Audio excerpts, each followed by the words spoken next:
Here we go. This time, KT on the blue side, looking to redo what happened in game number 1. I wonder how much adjustment there will be in bans for either team, given that you can kind of throw out game 1 if you're KT or ROX Tigers and try something new in game 2. Vladimir and the Galio ban on blue side, very interesting. Maybe something that Kingzone will take note is a blue side Galio ban for a team we know can play Galio mid very well is intriguing. I wonder where that will fall, where the chips will fall on the Globals and on the Galio in particular next Wednesday when they face Kingzone. Gangplank ban, so a little bit of adaptation here by the ROX Tigers. Don't want to have to deal with Linderon trying to find a way to answer the Gangplank. And Ezreal blue side ban as well. Some of the blue side bans here, a little bit peculiar given that Deft we already know is a god of Ezreal. Shaping up for a first pick Kalista or Sejuani with how the draft has gone so far. Yeah. Spanning out a lot of the power picks you see nowadays. Perhaps they don't want to give 2 on over to the ROX Tigers. Take something like a Sejuani first or whatever ROX does leave available for them. 2 seconds to go. They will leave the Kalista available as well as the Zoe, but this time Malzahar is not banned out. Ryze also should be considered here at first pick, but Kalista is traditionally the strongest available champion when we see something like the Sejuani banned away. So we'll be taking it first pick. Galio and Kalista, I would say, are right up there for first pick on blue side. Now red side draft for ROX Tigers. They looked past the Kazakhs in game 1, tried to make the Sejuani work. It was a resounding no. Why not go back to the Kazakhs and try to use the fact that you're on red side to counterpick the top lane and get Linderang rolling? That is how ROX have won most of their games, having Linderang and Sungwon play for top lane almost exclusively. And the Kazakhs is a good indicator that that will be the plan in game 2. Yeah. Also going to pick up the Kog'Maw here for Songyun once again. They're hovering it at least. 5 seconds to go. Just allow him to go on to the Kog'Maw, what he's comfortable on once again, and see if they can work it out this time. It's a bit risky going Kog'Maw Kazakhs as a first round against KT Rolster, our strongest early game team. Kog'Maw may be able to fight a one item, but now you've already kind of shown your hand that you're not going to have a tank jungler, you're going to have a Kazakhs. So trying to piece together a 5-man draft that makes sense in the late game for the Kog'Maw when Kazakhs is there is going to be difficult, and you're opting into a lot of aggressive early picks from a great early game team in KT. Look at the draft already. Oh, it's boy. Very fearsome from KT Rolster. It's a KT special. The Ryze once again. Jarvan for early impact. Almost looking too easy to put together power for KT Rolster. Waiting for ROX Tigers to throw us a curveball. They desperately need one. What's it going to be? Maybe something new in the mid lane.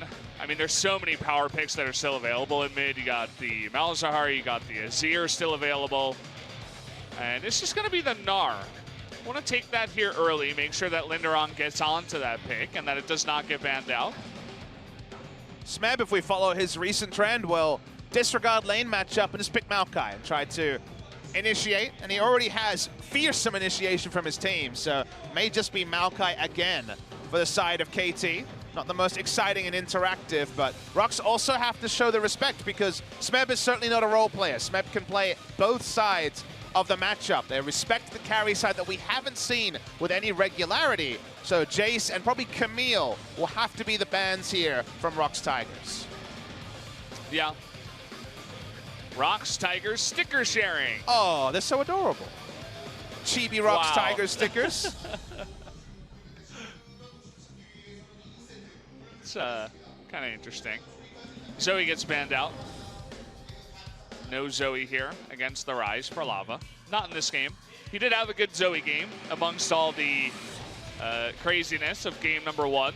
As I mentioned, the double ban towards the Gnar by having the Camille here as well. I wonder if we'll see an attempt to run the Corki, the quadra-kill champion, the pentakill champion, I should say, for Lava. The Ryze matchup's not one of the better Corki matchups, but he kind of gets out of everything with his range and safety.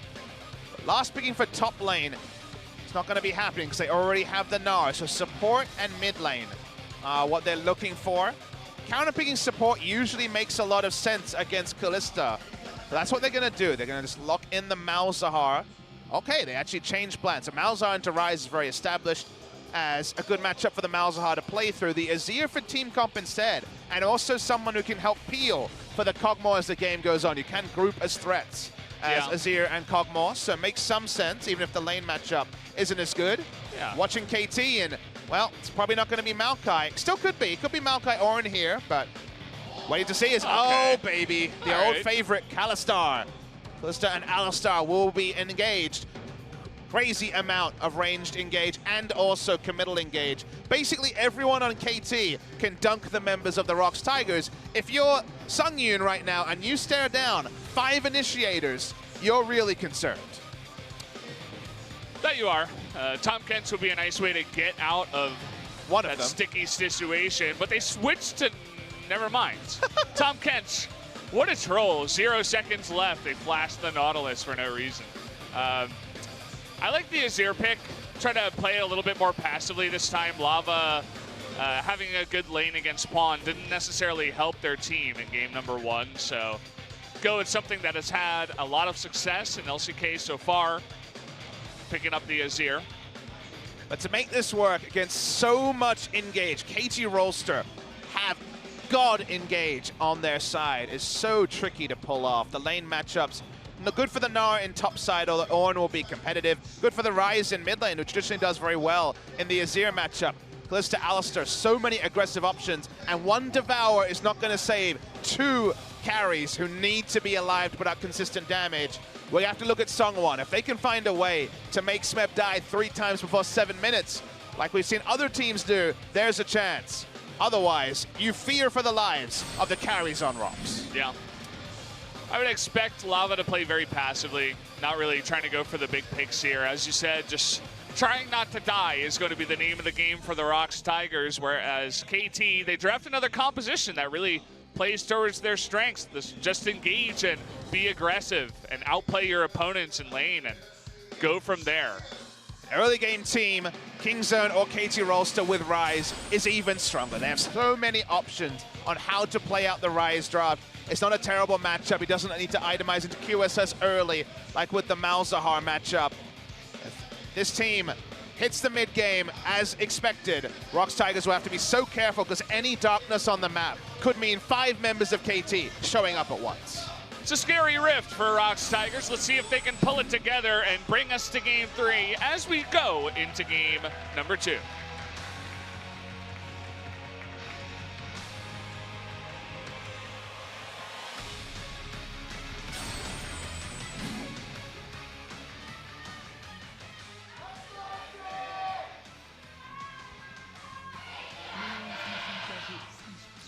I feel like the studio has filled up more, but mostly with just more KT fans.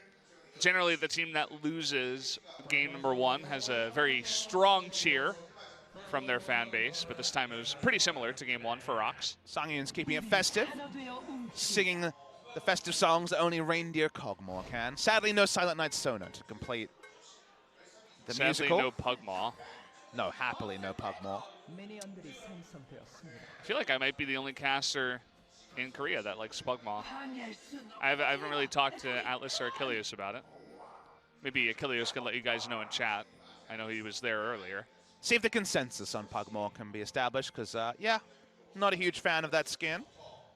Not a huge fan of Relic Shields, but I'm also heartened by the fact that they will be a thing of the past very soon. 4 in the bot lane here. 2 dematerializers as well. Ryze almost always picks up dematerializer because of how it works in spreading his E-passive. So you can actually wave clear very strongly with that in the early game. SK Telecom T1 Easy Hoon Azir, enacted by Lava, who of course was a trainee on SK Telecom T1 support under the name Taehoon, so was a squad player but never was actually eligible to play. He was too young when he was on the squad. Score looking for a gimmicky level 2 gank. Yeah, definitely would be quite gimmicky. I mean, you got Cleanse on Lava, so even a Flash Rune Prison wouldn't do the job. I got the update from Seth. He just texted me and he said F Pugmaw, so I guess that clears things up. That's strong language for the broadcast. I know. Killian should think about things before he says that. Not sure if he knew it would be put onto the live broadcast. But that's how we roll at SPO TV. Yeah. You just gotta do it. Get it out in the open. Let it be known. Now we just need to hear from Atlas. See if he's listening. I like how we can make it one big family here. OGN and SPO No need to separate. We're all here. Yeah, For family League of got Legends. a little bit smaller this year. That's true. Only one color caster. Papa shouldering all the work. Papa's got to bring home the bacon. What can I say? 5 days of work, just like a normal businessman. That is Papa. I mean, game one was just, so corporate that I'm really role-playing. Serious video gaming at all times. Yeah. The rest of us are just your kids following you along to work. So far, KT have had a fun time at work. Put down ROX with consummate ease in game one, but game two, it's a little bit different proposition. Very excited to see what Songwon will do this game. Wonder if he's going to actually play to the usual strength of ROX Tigers and play through top side. A little bit difficult to do with the Gnar pre-6, but for now it's just a farming phase for the Kazakhs. Full clear for him, as well as the top side Rift Scuttler. Scuttle Crab, a man of many names. Saw Dandy in the audience earlier, one of the legends of Korean jungling here. I don't know what he made of Sungwon in game one, probably thought he could do a number. Fans have long wanted to see Dandy back in the LCK, not since the Samsung White World Championship victory have we seen him in Korea. Yeah. Well, there's definitely a couple of teams that can use a jungler like Dandy. SKT. I mean, he is experienced. Yeah. Ooh, nice little knock up here by Smeb. Linderong even flashing away. Got a lot of minions there, but definitely showing respect to the Ornn with very low mana and Ignite with the unsealed spellbook. It was the Ignite part that really forced him to respect his mid lane. Okay, gonna hop on in here. Let's see if they can burn a flash. Not quite Pawn, staying cool under pressure. By the way, we did just see that, I think it was Lava, that has picked up Gathering Storm on the side of ROX. And that's pretty brave against KT Rolster. If you take Gathering Storm against KT and Kingzone, and you're not one of KT and Kingzone, I don't know if I'm a big fan. But yeah. I think it's just been a standard for Lava. We've seen him a couple of times, even over at OGN, opting into Gathering Storm most normally, so does mean that in the matchup you won't be able to punish as much, but given that this has been fairly Ryzed favored in recent memory, the Scorch wasn't going to tip it over, so why not Gathering Storm, I guess, one way to look at it. Just makes you even more oppressive in the late game as a Seer. If you're up to 40 minutes, you're going to be chunking people down. So I do like it in this case. Trying to enact red side control here as Score to decrease safety. As top lane we see an ult used just to harass Linderong. It's like, get the hell out of here, but actually coming over the wall was Pawn with the Realm Warp. They're really pushing him back here. They're trying to zone him off the turret. Already down 16 CS. Just going to leave. Realm Warp was used and also the Flag and Drag, even though Jarvan could have just taken the Realm Warp. Don't know what was going on there. Yeah. Not the most communication between Score and Pawn that time. Spotted on a ward while he goes for a contest on the Raptors. And that means Kazakh's going to definitely take an interest. Yeah.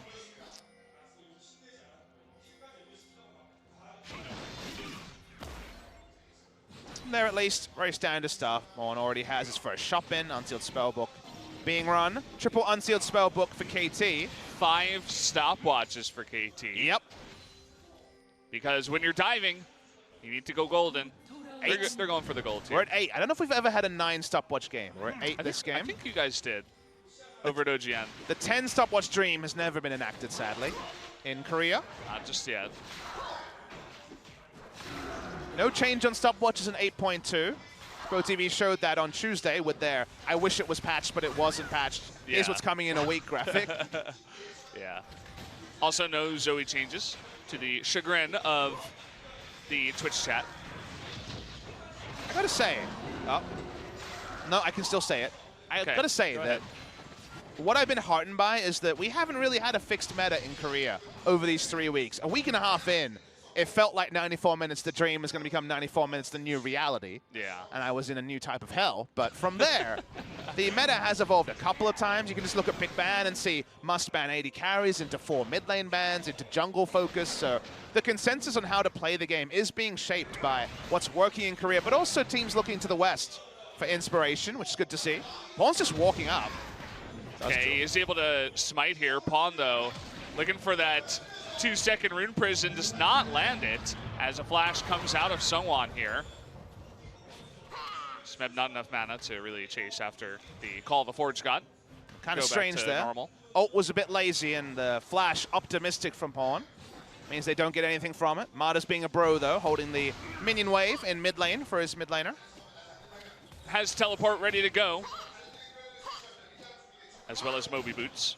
So we'll be seeing an Alistar sometime in the near future. Another small meta change has been around the runes, because free boots have been de-emphasized quite a lot in Korea. I think in a lot of regions as well.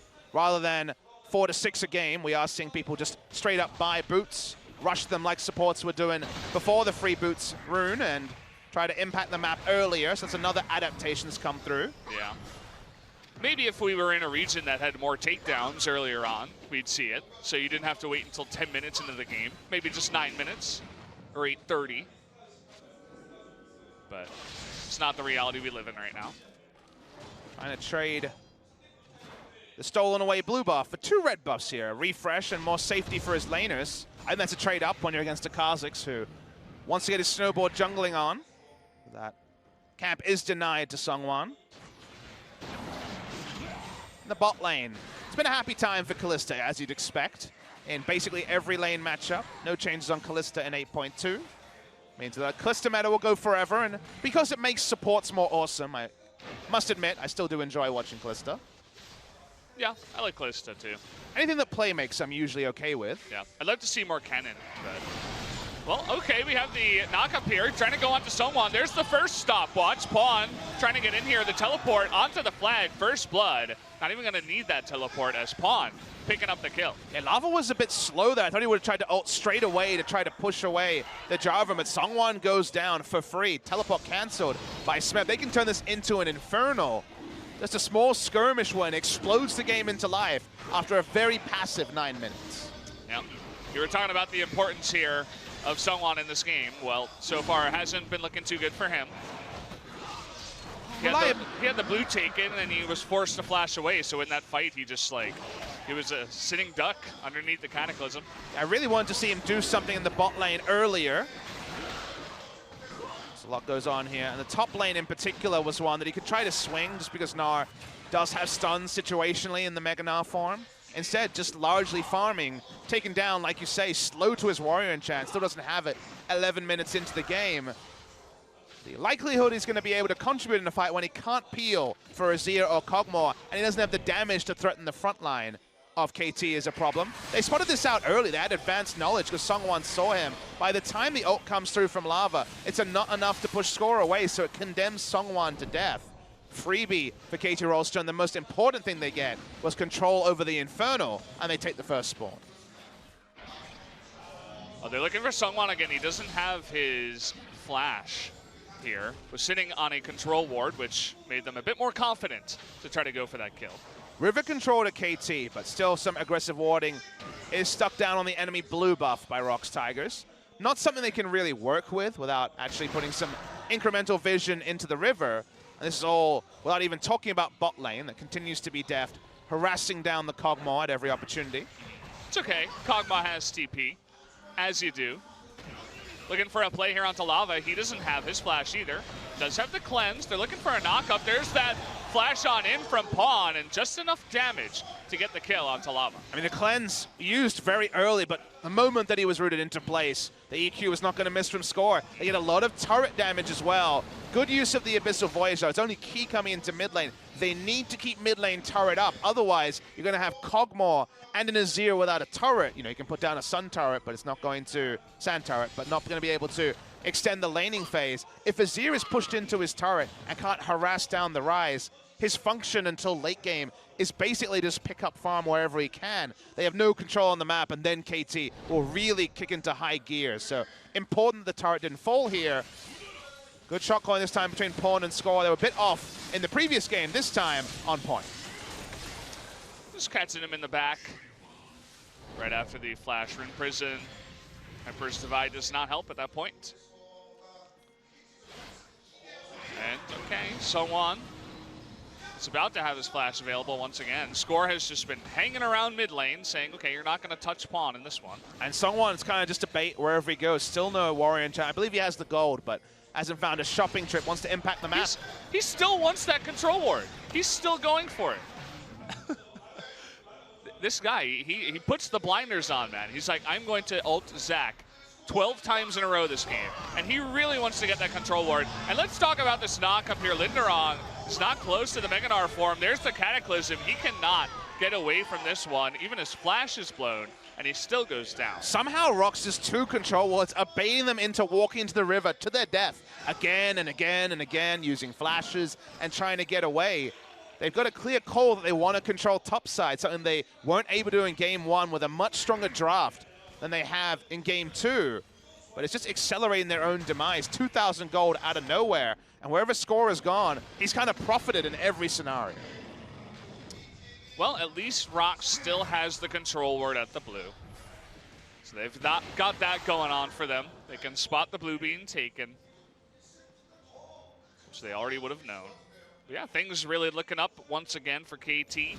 Even Ornn getting in on the action. It's kind of 3 winning lanes for KT and the enemy jungle in disarray. So early game power, whenever it's donated to KT Rolster, we'll always try to profit the most. I think we will see a battle of early game drafts between KT and Kingzone. Oh baby, that's going to be a fun one.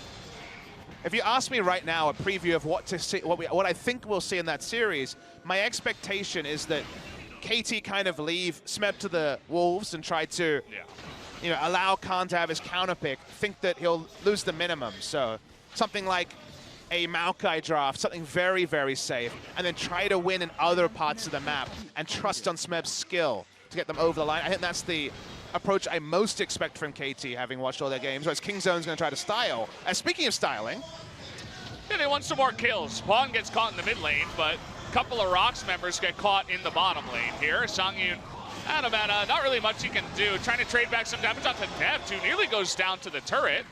Trying to get that Kog'Maw passive, and he does get the kill in the end. Funnily enough, he now going to use his own stopwatch. Not going to work out here. They're still turret diving, by the way. Yeah, they're coming on into Lava, who is trying to do a bit more back on the score, but you can see even he is pretty tanky at this point. I don't want to concern you, Valdez, but I think during that Key devoured a minion. So ooh, that's concerning. That is pretty concerning. You did make me pretty concerned now. We're already concerned about Songwon's sanity. Now Key seems to have picked up the same affliction that took down Songwon's decision-making in Game 1. Yeah. Unsure what's going on there. Teleport to the top side also. They turret dive for a long time, care of Alistair and friends. On the bot, I will get a replay to confirm the Devour. I hope I'm wrong. It'd be much better if I was wrong. I hope you're wrong, too. So we're going to see the Zhonya's port as wait for the W.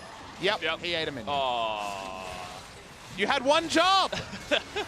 Honestly, I don't think it would have saved the Kog'Maw. Might have even saved, It might have even saved Def's life had he devoured the Kog'Maw, actually. We're not going to be results-orientated about whether you should devour a minion or your Kog'Maw. I'm not convinced ROX Tigers know what a Kog'Maw is, judging by them leaving him to the Wolves in Game 1. We've had some mixed results with Tom Kent's play. We had one of the Tom Kent's devour a Poppy earlier on last week. I forget which team that was. Don't really want to call them out. I'm sure you guys know. Well, Smeb in a little bit of trouble here. Has a TP from one of his buddies. It actually gets canceled. He's like, okay, you're going to die anyway, so we're not going to help you here. Oh, the flash over the wall. And Songyun does get the kill. Okay, nicely done. Well, the prediction on the flash wasn't there. Nice ultimate, though. Does take him down. Meanwhile, a lot of good things happening on the map for KT, taking the top lane outer turret. That'll be 3 outer turrets crashed very early into the game. Deft and Mada unleashed on the map. Always a great thing for the side of KT Rolster.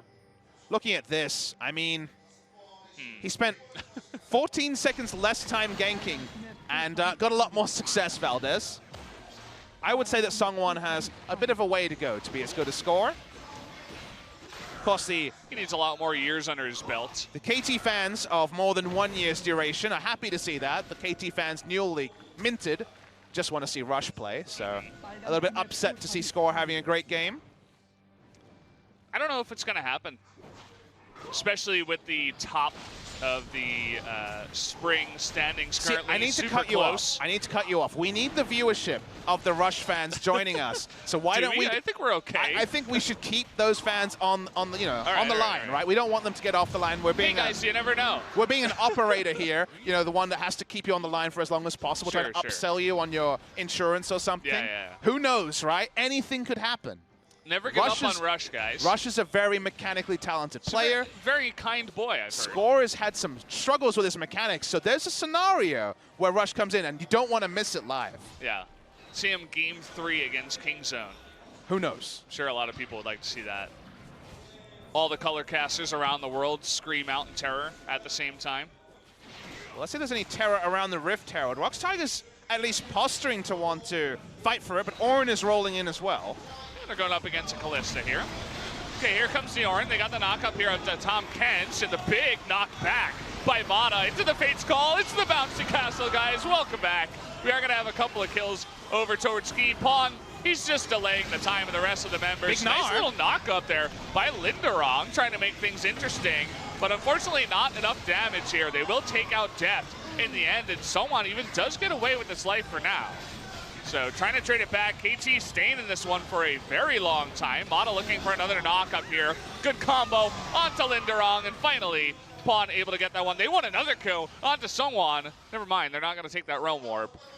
And, well, that was a fun one. Nice extended fight. KT take the lead. Mata's Alistair is a one-man volleyball team. Knocking him up, spiking him down. They're looking for a contest, but that's just going to be reinforcements from ROX. That's going to be Sungwon getting very low, but a follow-up Devour means that he does get away with his life. Score waiting for the flag and drag here. Might be a little bit too late. There it is. And the flash lick comes in from Tom Kench. Well, ROX Tigers, it took 2 games, but you finally baited KT into your master plan. They thought it was a fiesta. No. ROX Tigers turned it around with a very nice Abyssal Voyage. Biggest feel-good moment of the series so far for ROX Tigers. They're also still within touching distance of the gold, so that was a big passage of play, and this man on your screen, Key, was able to clean up. I wonder whose shot call that was. Was it Key on the respawn, trying to TP on in and then make the play happen with someone? Or perhaps someone else was telling him to go in and do that? So you'll remember that I was shouting at people about upgrading their Orin item too late. Pawn just upgraded his Abyssal Mask for literally no reason, Valdez. So we get to watch the replay here. It started off with good news stories for KT. The good start here, Deft gets chunked out, but 2 kills roll in. The big turner here for ROX Tigers is Linderong, who hits a really big Gnar ultimate onto 2 members as Azir is free hitting. But from this passage, Deft flashes over to his death. Witness me, he says. He flashes over the Azir ultimate into 3 people. Not as consequential as his usual flashes, but in live, we can see that ROX Tigers are still posturing up. Yeah, they're not out of this one just yet. They're only 2,500 gold behind. Deft does get the blue buff, but again, they have the Kog'Maw, they have the Azir, they have late game scaling, gathering Storm on the Azir. There's still some potential for this ROX lineup to make things happen in the late game. And Pawn has his Super Abyssal Mask. Wow. He's ready to go. Really wanted more magic resist than previous game, so maybe he should get a Banshee Veil now, see how he's feeling. Set new records in MR. Yeah, win for the Zhonya's this time. Another defensive item instead of the Banshee's Veil. Pawn is known for leading with his face. He's very known for initiating. Not always on initiators, but he likes to be creative and aggressive, so when you're this tanky, 150 MR if you don't mind. Not so much armor though, as 2 fights are happening. Okay, here we go. Gonna get the knockup on Tom Kent once again. Sunya's free hitting here. Come on in. Lava trying to get a big ultimate. Smeb getting very low. They got Kog'Maw. You were talking about the free hitting. That is a triple kill for the Kog'Maw. Now they're going for the Baron. I was talking about how ROX is not out of this game. They're making a big case for it here. You thought I was being facetious with my next level, but ROX Tigers have finally dragged KT down to their level. They opt into a fight and don't bother to turn on to the Kog'Maw. Pawn can't get there, of course. No ability to cancel his teleport because he knew they couldn't actually clean anything up. Big win here. And consider what KT do, because they try to just take down Sungwon. Starts off with all their CC being used. You think it's going to be a wombo, but Sungyun is safe. Azir rolls in. Great Emperor's Divide. Once again catches Deft early in a fight. No threat onto the Kog'Maw. A triple kill for Kog, one for the Azir, a Baron buff, and now KT are behind. You were talking about all the engage from Alistair miss, the flag and drag from Jarvan miss, and then the Ornn ultimate, the Call of the Forge God, that missed onto the Kog'Maw. And at that point, you're kind of running out of ideas, right? The Fate's Call didn't really come in there. He was way too protected in the back of the jungle. And all of a sudden, we have a switch here in the gold advantage. ROX Tigers are ahead about 1,000. Yeah, first of the series for ROX Tigers, and they do have a comp that we didn't think would get here. KT were playing to their win conditions early in the game, but a couple of mistakes later, and you start to wonder if they were just a bit too fast and loose with some of their gameplay. Azir now has a Void Staff. Sungyun has 3 items. Item ahead of Deft, if you don't mind. Massively far ahead there in the build. KT Rolster can still win a fight, but it has to be one that's executed well. Despite having the upgraded Abyssal Mask, Ryze doesn't have a lot of damage to his name. So suddenly we have to take it down a notch with the Sunday afternoon comedy and start looking at how KT get back into a game, something they will need to do against Kingzone. We don't expect it to be a flawless series for either side. There will be losses incurred. Now they find themselves behind with very strong initiation. Let's look at their vision line, see how they can regroup after giving open a pretty big lead to ROX Tigers. They still have a ridiculous amount of vision on the right side of the map specifically, but they can't really make it work just yet. It's useless vision. They can't go there because of the strength of ROX. It's barrel down mid lane with the Baron buff. They're looking to break the base again against the flow of the game. About 1:20 left on Baron. Yeah.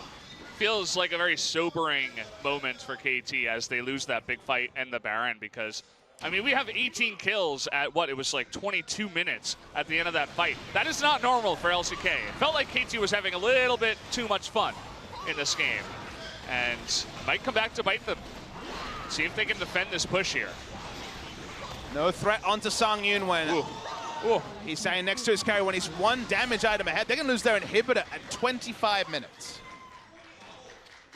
There we go. Taking it down. Yeah, that was only like 3 or 4 auto attacks and 1 ultimate from the Kog'Maw, and Deft just disappears. So how do you get back into this game if you're KT now? Returning to the scene of the crime is going to be difficult, so there'll be some free farm here on the super minions. When it comes to objectives to take on the map, the Baron's still a long way away, given there's still 30 seconds duration on ROX. And consider where the gold is, because Gnar, Kha'Zix, and to some degree the Tahm Kench are very behind still. All the gold is on the carries. So fighting front to back is still possible for KT Rolster. So that's kind of the strategy they need to look for, is try to isolate the front line, bait them in, kill them, and then try to deal with what is now a super fed Kog'Maw and a safe Azir in the back line. So not much to talk about with Sungwon and Linderong, but it's all about Lava and Sungyun for ROX Tigers. Got double Black Cleaver on the Gnar and the Kha'Zix here. Help out both of them in a way. And Score almost got caught up in the jungle, but he had the Dead Man's Plate, so he got out alive just in the end. That Dead Man's Plate value. Don't really see that too often. Yeah, if they are going to get back in this one, they need to have an engage that looks not like the one we just had. They need to knock up the Kog'Maw and burst him down and not allow the Tahm Kench to get the Devour off. Again, like, I really feel like that's already an impossible dream. Sure, it could happen. There's definitely, with how this series has gone, Yakety Sax could be enacted, but if I'm trying to make the percentage play here, Valdez, it's taking down Sungwon and Linderong, then reevaluating, taking down the front line, and then considering the threats. And that's not always the easy thing to do either, but it's Ghost Flash with a Tahm Kench Kog'Maw. So it's very, very hard to burst down this Kog'Maw. The Sungwon, however. Yeah, they want to burst down the Kha'Zix. They're trying to get him out of the fight at least. Getting quite low. Lava, though, he's got a nice position here to trade back some damage. So what you want to see from KT is try to engineer picks like you see. Try to stop ROX from grouping as 5 and running it down a lane, because that is where they are strongest. Getting someone who's face checking to put down a ward of any kind is the way KT want to go. Because as you can see, their struggle at trying to deal with Siege is real. That it is. We got TP though from behind. That ward from earlier. They're looking for an engage here onto Sungyun. In comes Mata. Talking about that unsealed spellbook, it's being unsealed once again. He doesn't knock up the Kog'Maw, actually. Wanted to get out the Songwon here. Got the Kog'Maw inside, he flashes away. He's getting that free damage in the background, and KT cannot get a kill in this fight. ROX stands strong and continue the push. Sick Fate's call timing from Def to stop his support from going down to the Gnar ultimate. Yes, you're right, they rolled the dice, and the dice ended up with Snake Eyes. They didn't get anything from the engage there. ROX Tigers stick their very strong scenario. The biggest win that KT get is both summoners on Sangyun. But they weren't able to pressure anything out of Ki, out of Linderung, out of Songwon. Oh boy. Lava though. Yeah, he's got an escape here. The Realm Warp is used. They want to get the Cataclysm. There's the flash. Emperor's Divide here. Trying to get him in. He's going to try to 1v4, but will not work out. A small mistake. We'll see if it turns into something bigger. Bit of a lazy recall when the rest of his team was a lot more ordered and respectful from Lava. We know is newer relatively to competitive play compared to a lot of the veterans in this game. Didn't need to go for that lazy recall because of the timing there, Valdez. It's when the Baron setup needs to happen. 30 seconds until that objective. He will be spawned and around the area. But the control around it is not going to be fantastic. They give away something they didn't when they were in a position of strength. Allow KT to get back in the game. And we see the throw back. After KT was so monstrously ahead, they made some, let's say, foolhardy engages, and it really allowed ROX Tigers out of nowhere to get an extra item on their Kog'Maw, and suddenly, after a bad laning phase, the Kog was online much earlier than KT could have anticipated. Yeah, looking towards that Blade of the Rune King now with the amount of dive that happens, especially the Jarvan. If he's going to be in the face of the Kog'Maw, would be a nice target to begin to chomp down on. So the fact that there's no flash on Kog'Maw around the Baron setup means there are some options. For the side of KT, KT's true carry here is going to be Pawn to some degree on this Rise. He's the one who is very well farmed. 60 CS up on the enemy Azir. Went for a very tanky build, but still going to be Rise. He's still going to be a threat to the backline. And when you look at the items here, an upgraded Abyssal Mask, 2 adaptive helms for the side of Smeb and Score. The front line can jump on Lava and Sangyun, and they die slowly. They're still going to die. They die slowly. So I think just coming back to what I was saying, finding a way for Def to train down Linderung and Songwon while Sangyun and Lava aren't able to actually AoE down the front line of KT is the best hope here. Because again, Kha'Zix can't do an impersonation of any of the members of KT when it comes to tankiness. And that's the only place where KT is strong. When it comes to pure damage, they're weak. Yeah. Well, the one thing that the Kha'Zix has going for him in terms of tankiness, if you will, is the stopwatch is still available for him. Kept that the entire game somehow, some way. See if that helps him out in a future fight here. The Baron has spawned. And so far, KT have been pretty good about getting the vision down. You see Mata and Score always as a team. I talked about that Dead Man's Plate. Really helps out with getting the vision down in good areas and getting out. He's getting frisky here. He might beat Sangyun. Sangyun's got no summoners. He's gonna double knock up here, but he's going 1v1 against Def, and Def disappears. Where'd he go? Sangyun just takes him down, and KT baited themselves. A double kill going over to ROX, and that might just be the game. It's certainly going to be something. Jarvan. Okay, they're gonna jump onto him too. He's in the back line all alone. You're right. I think they're going to go for the end if they can. Bizarre series of choices by KT, all baited in. Now they're on Rise. Now Pawn, he's all alone. He's going to try to Realm Warp away behind. He's trying to delay this as much as possible, but at this point, you know, they don't even have to kill Pawn. Ki, he wants to, but the rest of his teammates, they're going for the end. He's trying to distract Ki, but it's going to lead to ROX turning. Only 5 seconds on Kalista. Even a flash coming Pawn's still alive. They really wanted to kill Pawn there. So we have the ace, but here come Deft and Mata going for the respawn. Looks like ROX Tigers still want to go for the ends here. They have a very healthy Azir. Nice little double knockup by Mata, but they have no damage on the back of it. Def just gets chumped out by Kog'Maw on the backside. Disappears from the Azir damage. Make that 2. Score going to go down here as well. Just cataclysming at the end.